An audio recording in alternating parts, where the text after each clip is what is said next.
Responsibility can weigh heavy on a House lawmaker. As one of only 435, being a true representative also means being a workhorse. Enter, or should I say re-enter, James Walkinshaw. You see, it's a job he was already very familiar with. What's it like for you to go from a former chief of staff in this very office to now sit behind the desk?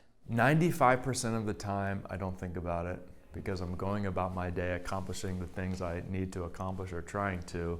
But 5% of the time, you sit down and say, wow. One-time chief of staff for former longtime member Jerry Connolly, who passed away from cancer last May, Walkinshaw now represents Northern Virginia's 11th District and is driven by his mentor's mission. I remind myself, he's somebody who served our community with every fiber of his being, his mind, body, and soul, literally till his last day. And I just remind myself that that's the standard that I have to meet.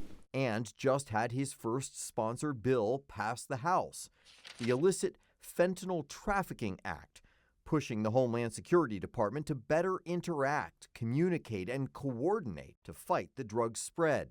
Our region last year, D.C. metropolitan region, D.C., Maryland, Virginia, we had 1,000 fentanyl overdose deaths. It's still the leading cause of drug overdose deaths, and we need the federal government, Department of Homeland Security, operating at the highest possible level. There are hat tips to the former boss, like helping pass the Jerry Connolly Esophageal Cancer Awareness Act, promoting testing and early treatment, and naming a Fairfax post office after Connolly, who helped put the Postal Service on more sound financial footing.